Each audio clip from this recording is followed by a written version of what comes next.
Hello everyone, welcome to Only IAS.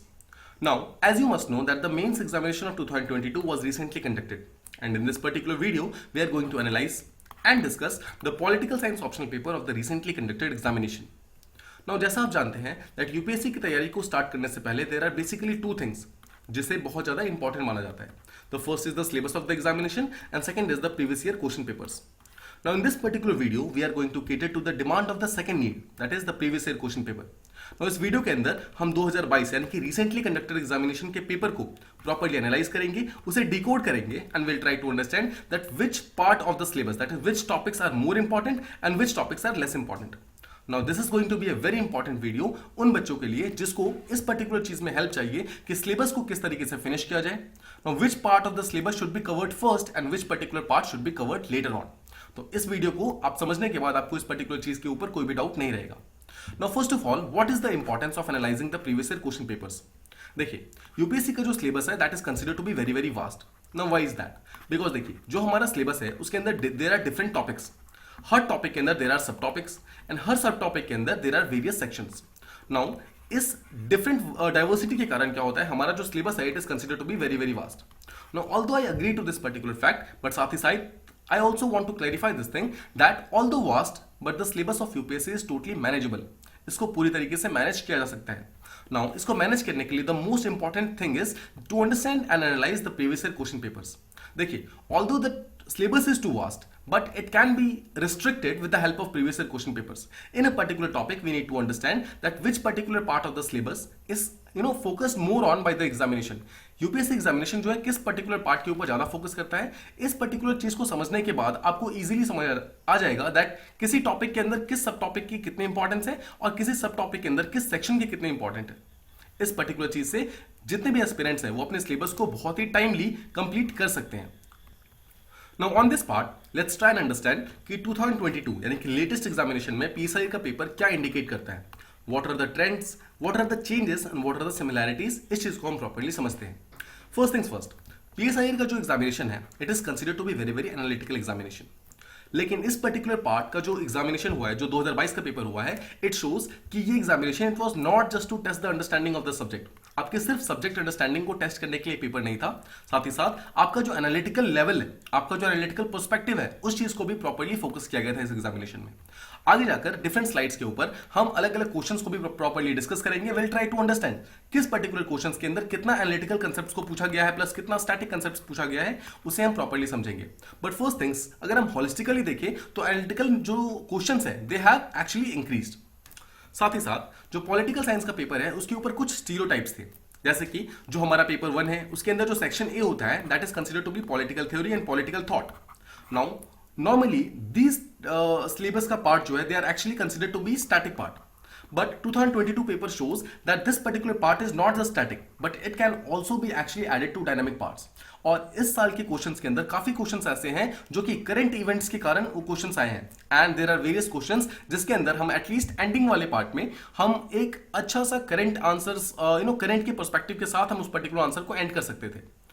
Once again further slides के अंदर मैं आपको इंडिविजुअली बताऊंगा किस पर्टिकुलर क्वेश्चंस के अंदर कितना एनालिटिकल कंसेप्ट, कितने ज्यादा वो डायनामिक क्वेश्चंस पूछे गए हैं. But first of all this stereotype जो कि हम लेकर चलते थे दैट एक particular part of the syllabus it is totally static, it has been broken by UPSC this particular year. साथ ही साथ हर पार्ट ऑफ द सिलेबस को सिर्फ एक डायमेंशन के अंदर नहीं पूछा गया है, there are various angles which have been actually added in same part of the syllabus. This shows the importance of intermixing of the syllabus, मतलब कि सेक्शन ए के अंदर जो भी particular part of the syllabus है उसको section B के साथ लिंक करना. सिमिलरली पेपर 2 के अंदर भी जो सेक्शन ए के अंदर है और सेक्शन बी के अंदर है उसको आपस में लिंक करके क्वेश्चंस को बनाना. That is actually more important in 2022 paper as compare to earlier years. Now, first of all, let's move on to paper 1, section A. That is considered to be political theory and political thought. And let's try to understand that 2022 के paper में what particular parts are actually told by UPSC this year. क्या चीजें बताई गई हैं, that what are the trends that have been seen in this particular section of the examination. Now, first things first, let's try to analyze the number of questions asked through a graph. देखिए, इस particular part of the syllabus को मैंने 4 parts में divide किया है. The political theory, political ideologies, western political thought and Indian political thought. These are the 4 sections जहां से question सबसे ज्यादा आते हैं. Now first of all try to analyze political theory. इसको समझते हैं. Political theory में अगर 2017 से properly समझे तो number of questions have been varying from 3 to 9 to 6 to 5 to 6 and to 7. So the number of questions in political theory this year also has been 7. So आप जैसा आप देख सकते हैं there is a linear number, मतलब almost अगर हम एक साल छोड़ दें, this particular year अगर हम छोड़ दें तो उसके बाद almost her year there have been good number of questions, यानी कि more than 5 plus questions have been asked almost every single year. Once again this particular trend is actually going to repeat itself. इस particular साल भी ऐसा ही हुआ है जहां पर number of questions political theory से काफी अच्छे रहे. So this is totally on expected lines. Second, now what is the trend of political ideologies? Now as I have told you earlier that the static part of the syllabus is actually decreasing. तो अगर आप ध्यान से देखेंगे that 2017 के अंदर although the number of questions was 4 but it actually tried to reduce, 0 पर आ गया, then it went to 2 1 2 and once again this year the number of questions has just been 2. So आप जैसा देख सकते हैं दैट पॉलिटिकल आइडियोलॉजी से उतनी ज्यादा नंबर ऑफ क्वेश्चंस नहीं पूछे जा रहे हैं. Now let's understand the western political thought. Now western political thoughts को अगर आप ध्यान से देखें तो ऑल्दो 2017-2018 में the number of questions varied from 2 to 4 but currently the number of questions is actually kind of a stagnant at 2.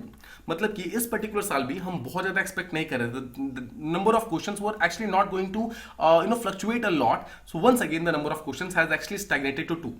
So ये show करता है that the static part of the syllabus is actually kind of decreasing और जो analytical part है it is actually increasing as we saw in political theory वाला part. And finally, the Indian political thought. Now, the Indian political thought is considered to be one of the most stagnant part of the syllabus. जैसा आप देख सकते हैं, question that has been asked, 2 question, there have been 0 question in 2018. Then once again there was around 2 questions, 1 question, 2 question, and 2 question. Once again, we were not expecting a lot of questions from Indian political thought, and it actually remained like that. So, ये show करता है that अगर हम paper 1 section ए को properly समझे तो जो भी हमारे एक्सपेक्टेड लाइंस थे कहीं ना कहीं क्वेश्चन उसी के आसपास में रिवॉल्व कर रहे थे. See we were actually expecting a lot number of questions from political theory that actually showed, because देखिए एक लीनियर ग्राफ शो कर रहा था पॉलिटिकल थ्योरी का. Almost every single year there were more than 5 questions. Similarly अगर हम political ideology की बात करें then apart from 2017 the number of questions have actually been trying to stagnate itself to around 1 to 2. Once again, the number of question is around 2. तो ये भी कहीं ना कहीं बहुत ज्यादा फ्लक्चुएट नहीं हुआ. सिमिलरली वेस्टर्न पॉलिटिकल थॉट की अगर हम बात करें तो अपार्ट फ्रॉम 2020, नाउ 2020 के अंदर although the number peak to 5 but उसके अलावा ऑलमोस्ट हर साल अगर आप देखेंगे तो question have been actually trying to stagnate itself to around 2. Once again, we were expecting around 1 to 2 questions, and Western political thought actually gave around 2 questions only. And Indian political thought also is stagnating itself to around 2 questions. तो जैसा आप देख सकते हैं, paper 1 section A was actually around the number of questions that we were expecting. Now, let's try to bring the analysis of this particular subject to a different level. अब हम जो level of questions थे उसको समझने की कोशिश करते हैं. That the level of questions were they easy? क्या वो जो मिक्स्ड क्वेश्चंस थे क्या वो ज्यादा आए थे? क्या वो एनालिटिकल क्वेश्चन ज्यादा आए थे या फिर जो थ्योरेटिकल क्वेश्चंस थे वो ज्यादा आए थे? Let's try to understand those type of things. Now अगर आप लास्ट ईयर का पेपर अगर आपको याद होगा तो you must have remember that around 6 questions were actually asked from the analytical point of view. जो एनालिटिकल क्वेश्चंस थे they had actually drastically increased. Now 2019 के अंदर देयर वाज जस्ट 1 क्वेश्चंस, 2020 के अंदर there was around 2 questions. So when the last year the number of question actually drastically increased from 2 to 6, we expected this particular trend to continue. हमें ऐसा लग रहा था that the number will actually stagnate itself to 5 to 6, but the number was around 4. The number is around 4. 2022 के अंदर the analytical question जो purely analytical questions है they are around 4. ठीक है. एंड अगर आप स्टैटिक क्वेश्चंस की बात करेंगे तो अगर आप ध्यान से ओवर द ईयर ट्रेंड को देखेंगे the number of questions have been around 8 10 7 9. So उस पर्टिकुलर कंपैरिजन में the number of static questions are actually decreasing in the last 2 years. That is why I have been repeatedly saying that the number of static question is decreasing और जो analytical plus जो mix questions है they are actually increasing. तो आप देख सकते हैं 6 + 4 4 + 4 right. पहले अगर आप देखेंगे तो number of analytical plus mix question they had been kind of stagnated around 5 to 6, but अभी अगर आप देखेंगे तो इट इज अराउंड 8 to 10. इस particular part of the range के अंदर हमारे जो क्वेश्चंस है वो कहीं ना कहीं रिवॉल्व कर रहे हैं. नाउ इन चीजों को हम प्रॉपर्ली समझने की कोशिश करते हैं. ये शो करता है कि पेपर 1 सेक्शन ए जो है वो कहीं ना कहीं चेंज हो रहा है. उसका ट्रेंड जो है हल्का फुल्का चेंज हो रहा है. Although the level of question जो है वो डेफिनेटली इंक्रीज हो रहा है. जो ज्यादा डिमांड कर रहा है the students have been actually the students are trying to write a particular answer but the questions की जो डिमांड है दैट इज एक्चुअली इंक्रीजिंग. अगर आप देखेंगे the number of fused and integrated questions they are actually increasing, मतलब एक ही question के अंदर there are two different concepts that have been actually fused and integrated और उस पर्टिकुलर सेंस के ऊपर पूछा गया है. Now I will be discussing the questions in a few minutes, but this is the overall analysis that the number of fused and integrated questions they have actually increased. Similarly, the role of current affairs in paper 1 section A that was actually considered to be a static paper, उसके अंदर भी current affair का जो role जो है वो काफी ज्यादा इंक्रीज हो गया है. Now earlier, although theoretical questions were asked, but theoretical questions भी directly नहीं पूछे जाते थे. But 2022 के अंदर the questions जो कि theoretical questions हैं, they have been directly asked. I'll show you the question paper in a moment, but this is to show you that the number of direct questions they are actually increasing. Now this might be a starting of a trend जहां पर अगले कुछ सालों के लिए direct questions may be seen. So this is very important that we do understand the core concept of the part. किसी भी particular topic के जो सेंट्रल थीम्स होते हैं उसको प्रॉपर्ली समझना इज वेरी वेरी इंपॉर्टेंट. अगर आपने इस पर्टिकुलर साल के क्वेश्चन को प्रॉपर्ली एनालाइज किया है तो you must have noticed one thing that the size of the question has decrease. मतलब बहुत छोटे छोटे क्वेश्चंस पूछे गए हैं बट द हॉलिस्टिकल कवरेज जो है उस पर्टिकुलर क्वेश्चन का that is same as before. मतलब कि अभी भी क्वेश्चन उतनी ही डिमांड कर रहा है but the number of statements the length of the statement that has actually मतलब it has actually reduced. Now, the political theory ka part, as we have analyzed earlier from the graph, it is actually rising. Now, you must understand this thing that although the static part is decreasing, but the political theory part that is actually rising in this particular examination. Now, with this particular view, let's try to analyze each question. Now, we'll try to analyze these question very very briefly and try to understand that what are the things that is actually UPSC looking for. Now, this is question number 1 from part A to part E. Now, the question has been around systems approach, right? Culture, revolution, जो permanence का concept है, that is, then we have basis of power, then we have Locke का social contract. These are some of the themes around which the question have been asked. Now, if we'll talk about systems approach, it is actually being asked from the behavioralism concept, and it is a very very easy concept which is a direct part of the syllabus. So, majority of the candidates must have written this particular question very very nicely. Now, if you see the past papers in 2011, there was a very very similar question that was asked in this particular context. Now, talking about question number 1B, that is cultural relativism, this particular is related to human rights concept. And along with that, it is actually related to current affairs. So as I was telling you earlier, that the number of questions that were related to dynamic concept, that is current affairs, they have actually increased. Now the first question is this one. Now see, cultural relativism की अगर हम बात करें तो कैसे एक particular culture जो है वो सेकंड कल्चर के साथ किस तरीके से कंबाइन करता है, राइट? इस पर्टिकुलर चीज के ऊपर क्वेश्चन पूछा गया है. नाउ अगर आप समझेंगे दैट हिजाब का जो कंट्रोवर्सी जो ईरान के अंदर चल रहा है, सिमिलरली जो इंडिया के अंदर चल रहा है, अफगानिस्तान के अंदर चल रहा है, दिस पर्टिकुलर करंट अफेयर का जो पार्ट है, it has actually forced itself to this particular question. I hope आपको ये चीज समझ आ रहा होगा. Now, this was not that tough a question, but I would still like to categorize this one as a moderate question. Then we have about revolution in permanence.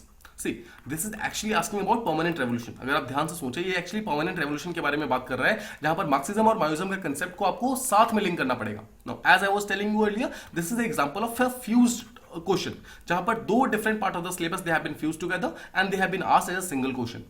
Now, अगर आप देखेंगे ध्यान से, see, ये question was not that much difficult, but it was difficult to interpret. Now, जिन बच्चों को ये समझ नहीं आया होगा this is actually asking about permanent revolution, उन लोगों ने शायद मार्क्सिज्म के ऊपर सारा का सारा आंसर लिख दिया होगा. But this particular question was actually talking about Maoism more than Marxism. How Maoism जो था उसने मार्क्सिज्म को अपने अंदर चेंजेस लाए, मतलब माओइज्म किस तरीके से चेंज हुआ from Marxism and it actually applied itself in China. अगर हम ध्यान से सोचें तो कहीं ना कहीं ये जो permanent revolution it is still ongoing in China.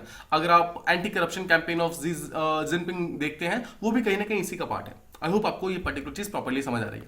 Then we have basis of power. Now this was a very very straightforward question जो कि पॉलिटिकल थ्योरी का पावर कंसेप्ट है वहां से पूछा गया था, राइट? नाउ ये जो पावर है कंसेप्ट है, this is actually a very very important topic from UPSC point of view. And power, justice, liberty, ये कुछ ऐसे टॉपिक्स है जहां से लगातार over the years they have been repeated questions. So इस पर्टिकुलर चीज को एक्चुअली हम एक्सपेक्ट कर रहे थे and we actually got a question from this particular part. Then there was a question on Locke का सोशल कॉन्ट्रैक्ट.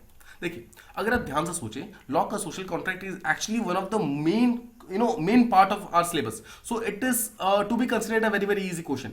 बट अगर आप पिछले कुछ सालों के पेपर्स को आप एनालाइज करके गए होंगे, इन the last few years the number of questions were on natural rights. They were not on social contract. They were natural rights, and this particular year the question is on social contract. So this actually shows कि एक part of the syllabus was already covered, and now the question was on the second part of the syllabus. So इस particular चीज को भी हम कहीं ना कहीं अपनी तरफ से वो कर रहे थे, analyze कर सकते थे. Now let's move on to question number 2. देखिए क्वेश्चन नंबर 2 को अगर हम प्रॉपर्ली समझेंगे then it is actually talking about to discuss about new liberalism, that as to how जो न्यू लिबरलिज्म है वो अपनी उसकी हेजेमनी जो है वीकन हो रही है because of community, culture and nation. Now these are three different factors that have been given. Now I would try to I would actually categorize this particular question as difficult question because it demands a lot of analytical perspective. Now this is not that tough a question. इसको easily solve किया जा सकता है अगर आप ध्यान से सोचें तो जो न्यूलिबरलिज्म का जो राइज हुआ था that was in around 1980s and it has been weakening since then only, right? तो कम्युनिटी पर्सपेक्टिव जो है, देन मल्टी कल्चरलिज्म जो है, then we have rising nationalism, ये कुछ ऐसे फैक्टर्स हैं जो सबके सब साथ में आते हैं। न्यू लिबरलिज्म को उसने वीकन किया है। If we talk about this nationalism perspective, talk about India, we have Atmanirbhar Bharat, then we have make America great again concept, right? फिर रशिया में जो रशिया ने यूक्रेन के ऊपर अटैक किया है तो पुतिन का जो असर्टिवनेस है। Now these are some of the things that actually shows कि न्यू लिबरलिज्म जो है किस तरीके से डाउन हो रहा है, उसकी जो हेजेमनी है वो लगातार वीकन हो रही है, right? Now let's move on to the next question 2b. It is actually asking about equality of states. Now, equality of states, it is actually not directly a part of our syllabus. So, लेकिन अगर आप ध्यान से अगर आपने world history पढ़ा होगा तो वर्ल्ड हिस्ट्री के अंदर जो फ्रेंच रेवोल्यूशन है उसका एक बहुत ही इंपॉर्टेंट कंसेप्ट था about equality of states, and it actually shows that how you can integrate one different subject of the syllabus to this particular part. तो अगर आपने वर्ल्ड हिस्ट्री को प्रॉपर्ली अपने एग्जामिनेशन के लिए कंप्लीट किया होगा तो आपने इक्वालिटी ऑफ स्टेट्स के बारे में आपको ऑलरेडी एक्चुअली चीजें पता होंगी, तो आपने इसको इजीली इक्वालिटी ऑफ स्टेट्स को पावर के साथ एंड पावर को लिबर्टी के साथ आप इसको करेक्ट कर सकते थे. This is actually asking about the Trinity of liberty, power and liberty, equality and fraternity. तो इस पर्टिकुलर क्वेश्चन को भी इजीली सॉल्व किया जा सकता था if you knew what is equality of states.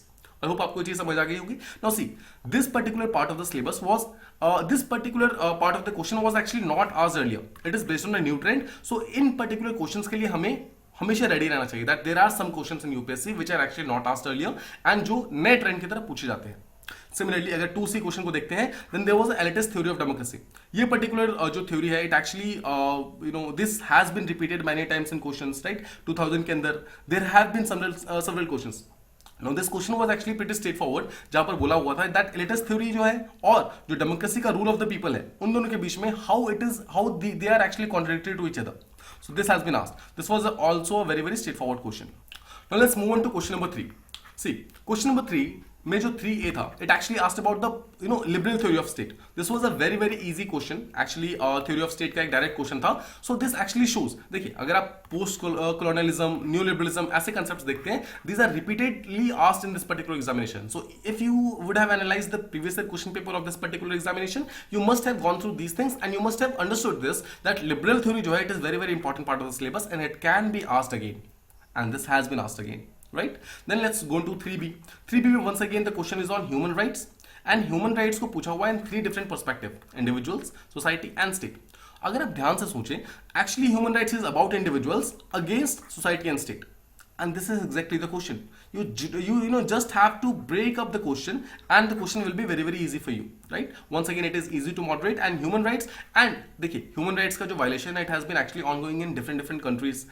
जो लेटली जो हुआ है वो रशिया यूक्रेन का जो वॉर चल रहा है उसके कारण हो रहा है. Then we have Sri Lanka crisis, because of that also human rights are actually being violated. So human rights जो है it is one of the most important topics of UPSC, and there is at least one question every single year from human rights. So we were actually expecting a question from human rights and we actually got it. This shows the power of previous year question papers. Similarly, let's go to question number 3C. It was also asking about a Hobbes का concept जो है individualism, right? So this was actually very easy. ये directly syllabus से पूछा हुआ था. I hope आपने previous year question paper को properly analyze किया होगा and you must have understood that almost every year या तो एक वेस्टर्न जो स्कॉलर है या फिर एक इंडियन स्कॉलर है, दोनों में से किसी एक के बारे में पूछा जाता है every single year. So this time it was Hobbes. Now let's move on to question number 4. Question 4 में जो 4A था, now this is a very interesting question where Ambedkar's idea of justice and Rawls' idea of justice, they have been actually asked to compare. So this is a comparison based question and this is one of the new trends that 2022 paper has actually brought with itself. So western plus Indian political thought का ये part था जहां पर दो different contrasting ideas को एक साथ compare करने को बोला गया था. Now it needed linkage. Now, this was not that tough a question but it needed actually analytical skills. ठीक है? So see, Rawls' theory of justice is a very regular part of our syllabus, right? And it is actually a very regular part of our examination. Similarly, जो doctor Ambedkar का जो idea है justice के ऊपर वो भी एक बहुत ही रेगुलर पार्ट है and it is actually repeatedly asked in the examination. but for the first time they have been asked to compare. Similarly, let's move on to 4b.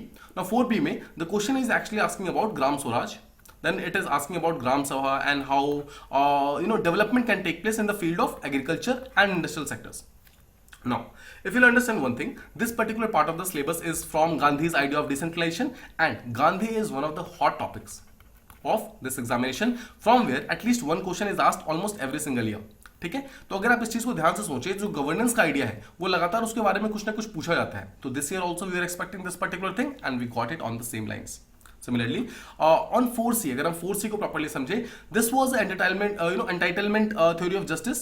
सी, अगर आप इस चीज को समझेंगे तो जस्टिस के अभी तक जितने भी क्वेश्चन पूछे जाते थे वो रॉल्स के ऊपर पूछे जाते थे, but for the first time the question has been asked on Nozick. ठीक है, नॉजिक के बारे में आपने ऑलरेडी डेफिनेटली पढ़ा होगा. नाउ नॉजिक का जो part of the syllabus, Nozick के क्वेश्चंस बहुत ज्यादा अभी तक नहीं पूछे जा रहे थे, so this can definitely be called as an anomaly, and this is basically understood only when we analyse the previous year question paper. तो आई होप आपको पेपर 1 सेक्शन ए जो है वो प्रॉपर्ली समझ आ गया as to how and what part of the syllabus are more important and what is less important. Every single thing को हमने क्वेश्चन के थ्रू यहां पर समझने की कोशिश की है. Now let's move on to paper 1 section B part of the syllabus, that is called as IGP, that is Indian Government and Politics. Let's try to understand that what does this particular paper tells us about the जो question हमारे आ रखे हैं. Now इसको हम properly analyse करते हैं through a graph. First of all, first things first, let's talk about the nationalism, that is the modern history का part of the syllabus. See, the modern history का part of the syllabus जो है it is a very very static part. अगर आप ध्यान से देखेंगे, this particular line जो है it actually shows number of questions asked in this particular part of the syllabus. So it has been actually around 1 to 2. It has been fluctuating from 1 to 2. This year also we were expecting around 1 to 2 questions, and we actually got 2 questions this year also. Now the second is Indian Constitution. Now as you know, in political science, polity is a very very important part of the syllabus. So we actually expect a lot many questions from polity as compared to other sections, right? So देखिए, पहले although the number of questions from polity was stagnant to around 1 to 2, but in 2022 the number of questions actually jumped from 2 to 6. ठीक है, so from here we actually started expecting कि we will get at least 4 to 6 questions almost every single year. 2021 also we got around 5 questions, but once again in 2022 this year we got just 2 questions. So this actually shows that how the number of questions, although it is very important, although polity is very important, but still the number of questions have been fluctuating. If we leave out the 2020 and 2021 paper, then the number of questions in polity in this Indian Constitution, it is also stagnating to around 1 to 2 questions. But the number of questions can be more, as we have seen in 2020 and 2021. Now let's talk about core polity. सी, देखिए, core polity के number of questions पहले काफी ज्यादा आते थे. From 6 to 7 questions almost every single year पूछे जाते थे, but the number of questions actually started decreasing from 2019, and it's actually stagnated itself to around 2 to 3 questions. And once again this year also we got around 3 questions. This was totally on the expected lines. So देखिए, कुछ चीजें हम already expect कर रहे थे that the number of questions will be around this, and the number of questions have been around that. So this shows that the previous year question paper they are actually working. So ठीक है, जो भी हम चीजें, जो भी line of thinking हम सोच रहे थे, उसी पर्टिकुलर लाइन ऑफ थिंकिंग पे एक्चुअली एग्जामिनेशन आ रहा है. Now, please understand that there are some institution-based questions. That is, statutory institutions जो हमारे सिलेबस का पार्ट है. समझिए, तो statutory institutions थे, पहले उससे क्वेश्चंस अराउंड 0 to 1 आया करते थे. मतलब या तो क्वेश्चंस नहीं आएंगे, या फिर अगर आएगा भी तो maximum of their will B only 1 questions. Now this particular trend actually continue till 2021, that is the last year.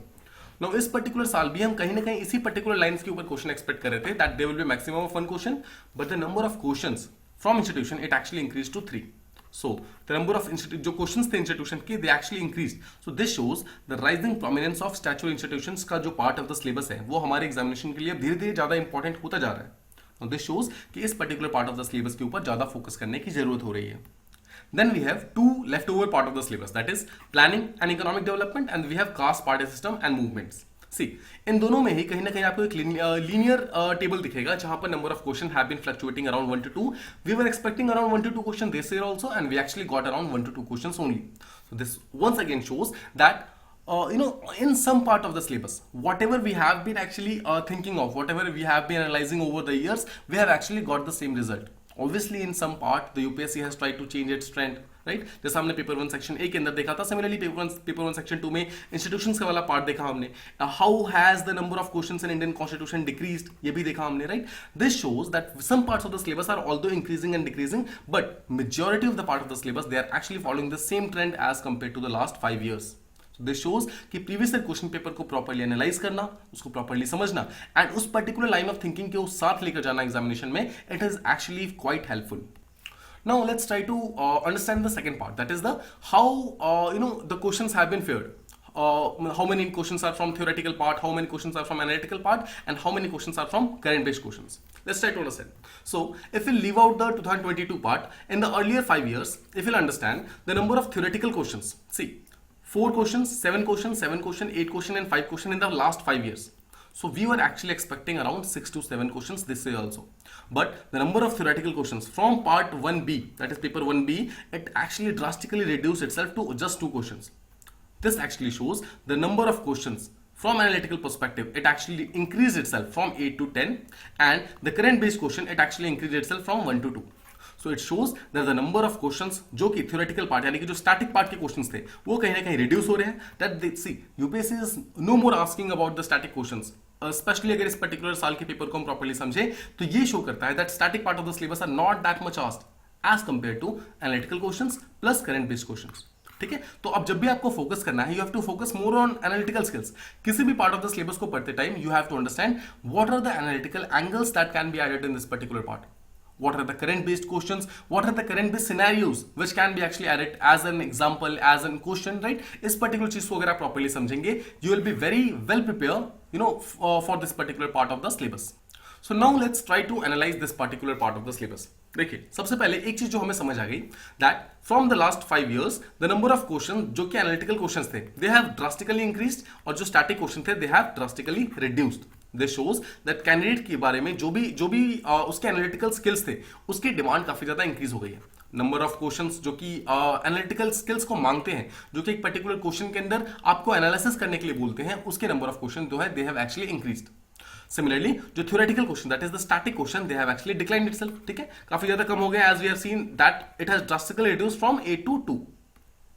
And as I showed you earlier that the institution based question it actually increased itself from 0 to 1 to 3 questions this year. ठीक है, it also shows कि कुछ part of the syllabus they will actually continue to rise. ठीक है, so we should be ready for this particular change. And similarly there have been some other topics जहां पर जो भी हमने पीछे भी डिस्कस किया है, and we are actually going to discuss through some questions जो हम आगे समझेंगे, जो शो करते हैं that ट्रेंड को प्रॉपर्ली फॉलो किया जा रहा है. दैट जो भी प्रीवियस क्वेश्चन पेपर में जो ट्रेंड्स थे, जो हम प्रॉपर्ली समझते हैं, जो हम एनालाइज करते हैं, सेम ट्रेंड के ऊपर क्वेश्चंस कहीं ना कहीं पूछे जाते हैं यहाँ पर एग्जामिनेशन के अंदर. Now with this view, let's try to analyze each question from paper 1 section B and let's try to understand कि questions का लेवल क्या था, किस particular part of the syllabus से क्वेश्चन ज्यादा पूछे जा रहे हैं और किस तरीके के क्वेश्चन पूछे जा रहे हैं. Now first of all let's understand the question number 5. See question 5 from 5A to 5E are here. So 5A को अगर आप प्रॉपर्ली समझते हैं, it is asking about the worker movement in pre-independence period. So it is actually asking a question from freedom struggle वाला part and it is a very very easy question. See, आपने GS paper 2 के लिए भी इस particular part of the syllabus को इस particular question को ready किया होगा कहीं ना कहीं, that what have been the contribution of workers, peasants, labourers, farmers, right. अलग अलग चीजों के जो कंट्रीब्यूशन है उसको हम रेडी करते हैं. सो वर्कर का कंसेप्ट जो है इस बार पूछा गया है. ऑल्दो इससे पहले वर्कर के कंसेप्ट कभी पूछा नहीं गया था. इससे पहले सोशल मूवमेंट्स के बारे में पूछा जाता था. There were questions on peasant movement, there were question on farmers movement, but there were no question on worker movements. That is why this particular question was asked, because this was an unasked part of the syllabus. ठीक है, let's move on to question number 5B. This was actually a very very easy question जो कि preamble के बारे में था and it was asking to relate preamble to social contract theory. So अगर आप इस part of the syllabus को देखते हैं, this actually shows कि how one part of the syllabus has been integrated to different part of the syllabus. So although preamble is a part of paper 1 section B, but social contract जो है Hobbes का, Locke का, वो paper 1 section A का part है. So यहाँ पर 1A और 1B को यहाँ पर लिंक कर दिया गया है and this is a question on linkage of the syllabus. ठीक है, see क्रॉस रेफरेंसिंग यहाँ पर बहुत इंपॉर्टेंट थी and this was actually the need of the question. इससे पहले कभी भी इस पर्टिकुलर टाइप का क्वेश्चन पूछा हुआ नहीं था, कंपैरेटिव एनालिसिस इस तरह का पूछा हुआ नहीं था. So this actually shows a new trend in this particular paper. Now let's move on to the next part of the syllabus, that is question number 5C को अगर आप समझेंगे तो it is asking about legislative council and how legislative council के जो powers हैं they are not that much effective. Now once again you must have prepared this particular part in GS paper 2 and see ऐसे questions अभी तक PSIR के अंदर पूछे हुए नहीं थे. Although this is a very very easy question because आपका इस पर्टिकुलर चीज के ऊपर कंटेंट हमेशा रेडी ही रहता है, बट स्टिल इस पर्टिकुलर पार्ट को हम PSIR के लिए हम इमेजिन नहीं कर रहे थे. I was actually expecting this particular question from GS2 but not from PSIR perspective, but still this was very much manageable और इसको हम इस तरीके से लिख सकते थे. ठीक है, so we can actually expect some question from this trend also from the next years. ठीक है। Now let's move on to question number 5D। Now 5D में एनसीबीसी के बारे में पूछा हुआ था। Now what are the main things, क्यों पूछा हुआ था? This was because of NCBC का रिसेंटली जो अमेंडमेंट हुआ है उसके कारण इसके बारे में पूछा गया था, राइट। इसके रोल को असेस करने के लिए बोला गया था दैट एज टू जो डोमिनेंट कम्युनिटीज होती हैं उसके अंदर बैकवर्डनेस के लिए डिमांड्स क्यों लगातार इंक्रीज हो रही है। दिस वाज द क्वेश्चन, ठीक है। तो इस पर्टिकुलर पार्ट ऑफ द, ये एक बहुत ही एनालिटिकल क्वेश्चन था, इसको प्रॉपर्ली सॉल्व कर सकते थे अगर आप इसको प्रॉपर्ली क्वेश्चन को समझ आते। The entire thing was to understand this particular question properly. I hope आप इस क्वेश्चन को प्रॉपर्ली समझ गए होंगे and you would have been easily able to understand this and actually solve this question. Now इससे पहले अगर आप देखेंगे the question have actually been on NCSC, NC women, NC minority, इनके ऊपर लगातार क्वेश्चन पूछे गए थे, बट एनसीबीसी के ऊपर इससे पहले क्वेश्चन नहीं था, but nevertheless this is the question on NCBC now. Now let's move on to the next question, that is 5E. Now 5E actually talks about the environmental movements and how this liberalization जो है और economic activities है उसके साथ उसको link करने की कोशिश की गई है। वंस अगेन अगर आप इसको देखते हैं so planning and economic development के अलावा जो साथ में जो सोशल मूवमेंट्स है उस particular part of the syllabus को भी यहाँ पर लिंक करने की कोशिश की गई है। Once again it needs cross referencing of the syllabus, ठीक है। So this can be said to be a moderate to tough question जहां पर एक डीपर एनालिसिस की बहुत ज्यादा इंपॉर्टेंट थी, ठीक है। देखिए 2016 के अंदर there was a question on political theory of economic growth, तो ऐसा एक सिमिलर क्वेश्चन ऑलरेडी पूछा हुआ था, राइट। सो यहां पर वंस अगेन अगर हमें एनवायरमेंटल मूवमेंट्स को कहीं ना कहीं लिबरलाइजेशन के साथ उसको कनेक्ट करने के लिए क्वेश्चन पूछा गया है, so this is not that much tough but it needs obviously deeper analysis of the of this particular part of the syllabus. Let's move on to question number 6। See question number 6 में जो 6A था, it was actually asking about electoral behaviour and what are the factors that are actually guiding electoral behaviour as to क्या social factors है, economic factors है और political factors है। सो ज्यादा किसके ऊपर कौन सी चीजें ऐसे ज्यादा है, क्या सोशल फैक्टर्स और economic factors are much more than the political factors? This was actually asked to explain. Now अगर आप इलेक्टोरल बिहेवियर को समझेंगे तो जो हमारा कास्ट रिलीजन और एथनिसिटी वाला जो पार्ट ऑफ द सिलेबस है वहां से ही पूछा गया था। This was a very very easy question because देखिए अगर आप POQ को प्रॉपर्ली एनालाइज करेंगे तो you would understand that almost every single year there are at least 1 to 2 questions जहां पर इलेक्टोरल बिहेवियर को चेंज करने वाले फैक्टर्स के बारे में पूछा जाता है। Again the same question has actually repeated itself जहां पर सोशल, इकोनॉमिक और पॉलिटिकल फैक्टर्स के बारे में पूछा गया है as to how the social and economic factors are more and they are actually contributing more as compared to political factors. I hope you are understanding this thing, ठीक है। Now let's move on to 6B. Now 6B को समझिए। The question is about the basic structure and the judicial review. Once again, the question is trying to cross reference itself. I hope आप समझ रहे हैं। I have actually showed you more than 3 to 4 questions जहां पर cross referencing of the syllabus has been used. Two different part of the syllabus they have been combined and formed they have been combined to form a single part of this question and then a single question has been asked जहां पर दोनों ही part of the syllabus को properly हमें integrate करना होगा, उसको analyze करना होगा and then उसके ऊपर एक आंसर लिखना होगा। Now see 2019 के ऊपर बेसिक स्ट्रक्चर के ऊपर क्वेश्चन पूछा गया है और ये शो हो रहा है कि पिछले कुछ सालों में जो इंटररिलेटेड टॉपिक्स हैं उसके ऊपर number of question they have actually been increasing, ठीक है। तो इस चीज को आपको ध्यान रखना है that when you are completing the syllabus of this paper आपको सिर्फ for the covering of this syllabus की तरह नहीं कवर करना है, आपको प्रॉपर्ली उसको अंडरस्टैंड करना है। You have to link one part of the syllabus to different part of the syllabus. I hope you are understanding this thing.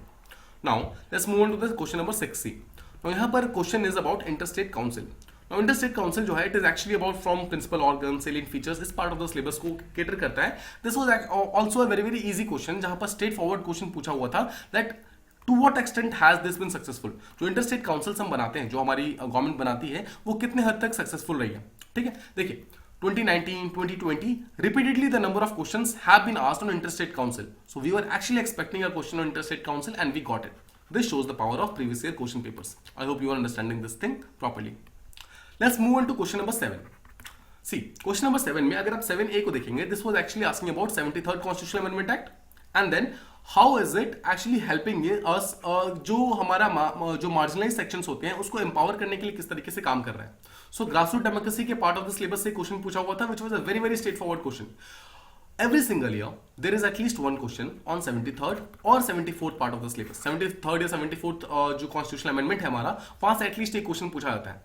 We were once again expecting the question from this part of the syllabus and we actually got it, ठीक है। तो this shows कि previous year question को अगर आप properly analyze करके जाते हैं तो आपको काफी ज्यादा हेल्प करेगा वो। Similarly, moving on to question from part 7B, question 7B, ये शो कर रहा है स्पीकर के बारे में। The question is about the speaker of लोक सभा, right? So ये शो करता है कि how he represents the freedom and dignity of the house and this is asking to examine it. See role and function of parliament part of the syllabus से पूछा गया है and this is kind of a non traditional thing because इससे पहले ऐसा कोई question UPSC PSI के paper में नहीं पूछा गया था. Yes, the questions of similar nature have been asked in GS2 paper, but they were not asked in PSIR paper. So that is why it is a kind of a non-traditional paper, and we should actually be ready for these type of questions. And this was not that tough a question if you understand the basic requirements of the things. How speaker का main function क्या है, उसका main role क्या है, how he actually ensures freedom and dignity of the house. So these are some of the things that has to be written in this particular answer. Then we have question 7C. Now 7C में the question is asking about 14th Finance Commission. Now please try to understand this properly that we are amidst 15th Finance Commission, but the question is on 14th Finance Commission. This actually shows that although we have entered into a new cycle, we should not forget 14th Finance Commission because that particular cycle has actually completed itself. तो उसका हमारे पास full data already present है. 15th Finance Commission का हमारे पास full data अभी तक नहीं आया है, right? So 14th Finance Commission का एग्रीकल्चरल डेवलपमेंट को स्ट्रेंथन करने में क्या क्या इंपॉर्टेंस रही है उस चीज के ऊपर क्वेश्चन पूछा गया है. Right, so this was not a very straight forward question. That is why I have marked this difficult. ठीक है, but we need to understand that there will be some questions. 14th Finance Commission पे although एक भी question अभी तक की recent past में नहीं पूछा गया है, but there will be some question in the examination that will be from that gray area, right? जहां से हम उतना expect नहीं कर रहे हैं, वहां से questions कुछ ना कुछ पूछे जाते हैं definitely every single year. And this year also there was no anomaly. There were some questions जो हम उतने expect नहीं कर रहे थे. Alright, let's move on to question number 8. Now, question number 8A it actually talks about ethnicity. Now, how ethnicity जो है वो north eastern reason of India जो है वहां पर किस तरीके से एक चैलेंज की तरह पोज करना है. Now, अगर आप एक 2019 के क्वेश्चन को देखते हैं, it was also actually the same question. I will show you in moment कि एथनिसिटी के ऊपर सेम क्वेश्चन ऑलरेडी 2019 के अंदर पूछा गया था and the same question has actually been asked in 2022 also. This shows कि पीवाईस कीज को अगर आप प्रॉपर्ली करके जाते हैं तो आपको सेम क्वेश्चन रिपीट भी हो सकते हैं कुछ ना कुछ फॉर श्योर. ठीक है, नाउ आई होप आपको ये चीज समझ आ गया that this was a easy to moderate question and ethnicity को नॉर्थ ईस्टर्न रीजन के साथ हम इजीली ऑब्वियसली एक्चुअली हम वो कर सकते थे, मतलब लिंक कर सकते थे. This was actually very very important factor. ठीक है, moving on to question number 8B जहां पर मेकिंग ऑफ इंडियन कॉन्स्टिट्यूशन के बारे में पूछा गया था as to how it was a social revolution. तो ऑब्वियसली हमको सोसाइटल फैक्टर्स के बारे में इसको लेकर जाना था. Now you have to understand one thing that there have been some questions जहां पर हमारे इंडियन कॉन्स्टिट्यूशन को डिफरेंट रेवोल्यूशन के साथ लिंक करने की कोशिश की गई है, be it economic revolution, be it political revolution, or be it social revolution. So this year the question was on social revolution, but you can expect in the next 2 to 3 years there can be a question on economic revolution or social or political revolution. Like the question can be that the making of Indian constitution is actually an attempt for economic economic revolution or a political revolution, right? Because it was also that way also, right? Now let's move on to the next question, that is 8C. Now 8C is actually talking about that regional parties ने किस तरीके से हमारे Indian democracy को strengthen किया है और हमें एग्जांपल्स देने थे. This was also once again a straightforward question. This was a very easy question. This should have been attempted by almost every single person. Now 2018 के अंदर there was a question on regional parties. We were not that much expecting it, but yes, regional parties का question जो था वो बहुत ही easily solvable था. So I hope you actually got a very good idea about every single question from paper 1 that which particular part of the question was actually asked as per the trends in the last 5 years and which particular part of the question they were away from the trend. So इन दोनों चीजों को अगर हम ध्यान से लेकर चले तो हमें एक बेसिक आइडिया लग जाएगा that how we should prepare this particular part of the syllabus. जो पेपर 1 है उसको पढ़ते टाइम हमें किस particular part के ऊपर ज्यादा फोकस करना है, किस पर कम फोकस करना है. आई होप आपको इस पर्टिकुलर वीडियो से उसका एक बेटर आइडिया लग गया होगा. Now let's try to understand that 2022 के पेपर से हम ओवरऑल क्या समझ सकते हैं. First things first, that theory is the king. Now अगर हम थ्योरी वर्सेस एनालिटिकल कंसेप्ट को समझे तो although the number of questions from analytical concepts have been increasing, but theoretical questions भी कहीं ना कहीं आ रहे हैं. They are not zero. It shows कि थ्योरेटिकल पार्ट्स को भी कवर करना उतना ही इंपॉर्टेंट है, specially in paper 1 part A. Second thing, practice is very important. Practice plus revision. Now these two things, they are very important, right? You have to make most of it. You have to write answers. You have to get your copies evaluated, and you have to actually try to link different part of the syllabus in the same question. ठीक है, एक particular part को आप second part से link करने की कोशिश कीजिए. Cross linkage, cross referencing, every single thing should be actually used. Third part, as you understand that core aspects of the syllabus are very important. Now core aspects से काफी ज्यादा questions पूछे गए हैं, जैसा मैंने आपको पीछे शो किया, जहां पर मेन चीज है रॉल्स का थ्योरी, अंबेडकर का थ्योरी, जहां पर कोर कंसेप्ट्स था उनको आपस में लिंक करने के लिए बोला गया है. सो दिस एक्चुअली शोज कि अगर आपके कोर कंसेप्ट्स जो है they are very strong, you can score very good marks in this examination. Next, paper 1 part A. जिसे हम नॉर्मली स्टैटिक पार्ट समझते थे, but it has actually shown us कि how analytical part can also be a very much part of paper 1 part A. Now this can be a very very important paper. This can either make you or break you. Now अगर हम इसे सिर्फ एक static paper की तरह मानेंगे and will write entire answer from static point of view, then it can definitely break us. But if we can make it, from static to analytical to dynamic concepts, we can link it to these particular things. It can actually boost our scores and हमारे rank को improve करने में भी काफी ज्यादा ही help कर सकता है. Next thing. Now, you must have understood throughout this particular slides, throughout this particular video, that current affairs and news are very very important part of this thing. Now, institutional aspect वाला question आपको याद होगा, जहां पर लगातार NCBC का question पूछा ही इसलिए गया था बिकॉज एनसीबीसी का रिसेंटली अमेंडमेंट हुआ है. Now, this actually shows कि अगर आपका करंट अफेयर के ऊपर एक अच्छा कवरेज है, अगर आपके पास एक अच्छा होलिस्टिक कवरेज है, दिस एक्चुअली शोज कि किस तरीके से आप अपने सिलेबस को बहुत अच्छे तरीके से कवर कर सकते हैं and you can attempt this particular paper very very easily. Now finally I would like to show you one question. See, history अपने आप को रिपीट करता है. हाउ? 2018 के अंदर there was a question that said that critically analyze the ethnic conflicts in northeastern India. Right now 2022 का question देखिए जो रिसेंटली मैंने अभी डिस्कस किया है. The question is ethnicity is the underlying cause which poses a great challenge in the resolution of problems in northeastern region. Try to understand these two questions. 2018 का question is also asking कि किस तरीके से north eastern region के अंदर ethnic conflict तो है उसको किस तरीके से मतलब प्रॉब्लम क्रिएट कर रहे हैं उसको क्रिटिकली एनालाइज कीजिए. And once again the question is कि एथनिसिटी जो है किस तरीके से नॉर्थ ईस्टर्न इंडिया के अंदर प्रॉब्लम्स क्रिएट कर रही है, चैलेंजेस क्रिएट कर रही है, उसके ऊपर कमेंट कीजिए.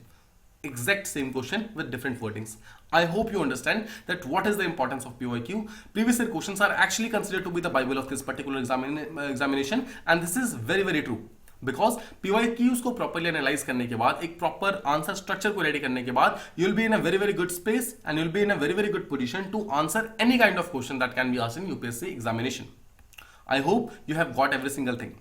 Finally, see, I'd like to tell you one thing, that in the last last year or so, we had the Only IAS institution had actually started mains test series, and we are glad to tell you that there have been various questions, there have been various topics that we actually thought would be a part of this examination. They have been a part of this examination. Now, please understand, this is not a promotion event. This is just to help you get your dreams closer. ठीक है, so this is the thing, and we would be launching a new video very very soon where we'll try to understand, as we'll try to explain that which particular questions that we gave for practice, they have been reflected in the UPSC paper. I hope आपको इस video से कुछ ना कुछ benefit definitely मिला होगा and you would have understood the importance of previous year question papers. Now, this was all in this video. We will try to come as soon as possible with paper 1, paper 2, section A and section B. We'll try to analyze that particular part of the syllabus also, and we'll try to tell you that which trend have been followed and which particular trends have been broken. This was all from this video. Thank you so much for listening.